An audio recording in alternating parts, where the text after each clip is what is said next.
Hello everyone, welcome to तागी academy. NEET 2025 counselling के लिए कौन कौन सा डॉक्यूमेंट्स रिक्वायर्ड है। अभी जो 21 जुलाई से काउंसलिंग स्टार्ट हो रहा है, अभी तो आपको डॉक्यूमेंट्स नहीं लगेगा काउंसलिंग के टाइम, बट जब आपको एक बार कॉलेज अलाउट हो जाएगा तो कॉलेज आपको डॉक्यूमेंट्स वेरिफिकेशन के लिए बुलाएगा एंड वहां पे आपको सारा ओरिजिनल डॉक्यूमेंट्स लेके जाना होगा। अगर आप कोई डॉक्यूमेंट्स नहीं लेके जाते हैं तो आपका एडमिशन नहीं होगा।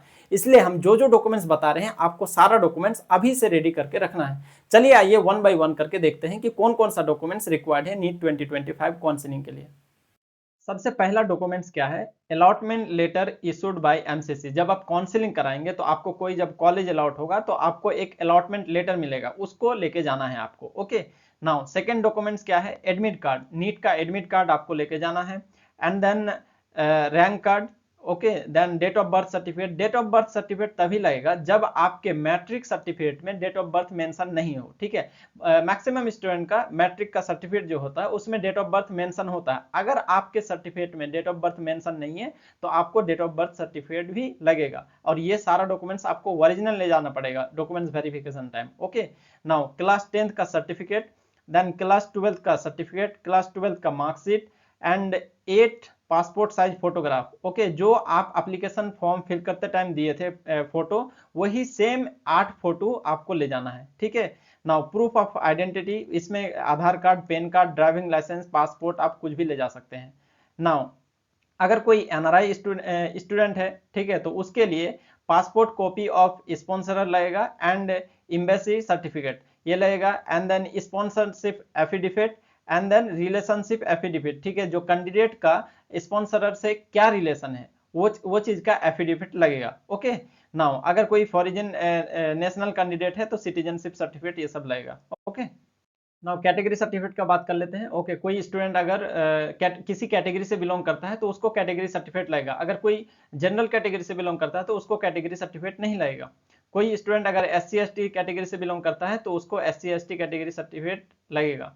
ओबीसी एनसीएल, ओबीसी एनसीएल से बिलोंग करता है उसको ओबीसी एनसीएल लगेगा एंड ओबीसी एनसीएल जनरली 1 साल के लिए वैलिड होता है। तो अगर आपके पास पुराना ओबीसी एनसीएल है तो आप दोबारा नया बना लीजिए। Okay, and then disability certificate, EWS certificate, EWS category से कोई बिलोंग करता है तो उसको ईडब्ल्यूएस सर्टिफिकेट लगेगा and candidate without original certificate और documents shall not be allowed to take admission in the allotted medical dental college. ठीक है, अगर कोई कॉलेज आपको अलॉट भी हो गया और आपके पास अगर ओरिजिनल डॉक्यूमेंट्स नहीं है तो आपको एडमिशन नहीं मिलेगा। इसलिए हम बार बार बोल रहे हैं आपको कि अभी आपके पास टाइम है, जो जो डॉक्यूमेंट्स आपके पास है वो ठीक है, अगर जो डॉक्यूमेंट्स नहीं है उसको बनवा लीजिए। ठीक है, ज्यादा लेट मत कीजिए।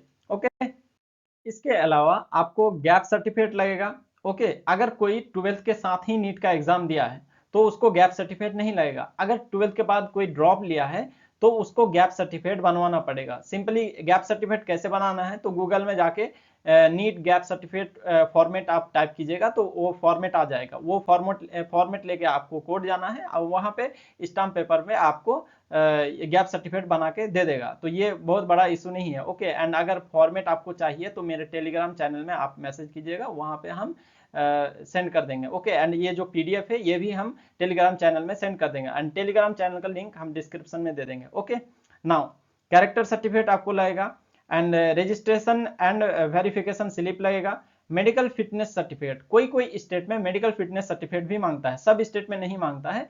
बट अगर आपको मतलब उस टाइम में आपको पता चल जाएगा कि आप जिस स्टेट में आपको कॉलेज अलॉट हुआ है वहां पे लगेगा या नहीं लगेगा। अगर लगेगा तो आप बनवा लीजिएगा। ओके, माइग्रेशन सर्टिफिकेट और TC transfer certificate and then domicile certificate आपको लगेगा। देखिए, डोमिसाइल सर्टिफिकेट भी सब स्टेट में नहीं लगता। जैसे दिल्ली में अगर आप 10th-12th दिल्ली से किए हैं तो वहां पे दिल्ली का 10th-12th का सर्टिफिकेट देंगे ना तो वो ऑटोमेटिकली वो दिल्ली का डोमिसाइल हो जाएगा, वहां पे अलग से डोमिसाइल सर्टिफिकेट नहीं लगेगा आपको।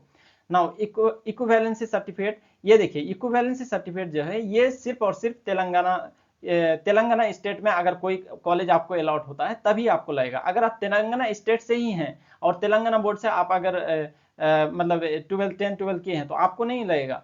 अगर मान लीजिए कोई बिहार का है, यूपी का है, उसको ऑल इंडिया कोटा से तेलंगाना में सीट अलॉट हुआ है तो उसको इक्विवेलेंसी सर्टिफिकेट बनाना पड़ेगा। ओके, तो ये पहले बनाने का जरूरत नहीं है। अगर आपको तेलंगाना स्टेट में कोई कॉलेज अलॉट होता है तो उसके बाद आप बना लीजिएगा। ओके, नाउ एक बार आप देख लीजिए, ये सारा डॉक्यूमेंट्स यहाँ पे लिख दिए हैं, क्या क्या लगेगा आपको। तो सीट अलॉटमेंट लेटर लगेगा, एंड देन आपको नीट का एडमिट कार्ड लगेगा, एंड देन आपको नीट का रैंक कार्ड लगेगा, 10th मार्कशीट एंड सर्टिफिकेट। देखिए जनरली 10th का सर्टिफिकेट मांगता है, बट दोनों रख लीजिएगा आप, मार्कशीट एंड सर्टिफिकेट। 12th का marksheet and certificate, and 8 passport size photo, identity proof में पेन कार्ड, आधार कार्ड, ये सब कुछ भी रख सकते हैं। कैटेगरी सर्टिफिकेट, जो भी आप कैटेगरी से बिलोंग करते हैं, एंड देन गैप सर्टिफिकेट आपको लगेगा, कैरेक्टर सर्टिफिकेट लगेगा, and registration and verification slip, and medical fitness certificate. ये सभी स्टेट के लिए सभी स्टेट में नहीं मांगता है। Okay, now TC and migration certificate, domicile certificate, and NRI document if applicable. ठीक है, अगर एनआरआई कैंडिडेट है तभी। एंड इक्विवेलेंसी सर्टिफिकेट, अगर आपके तेलंगाना में कॉलेज अलॉट होता है तो आपको इक्विवेलेंसी सर्टिफिकेट लगेगा। ओके, तो ये सारा डॉक्यूमेंट्स आप अभी से अरेंज कर लीजिए, ताकि आपको काउंसलिंग टाइम कोई प्रॉब्लम नहीं है। एंड कोई भी आपको अगर क्वेश्चन है तो आप कमेंट सेक्शन में पूछ सकते हैं। Okay, thank you.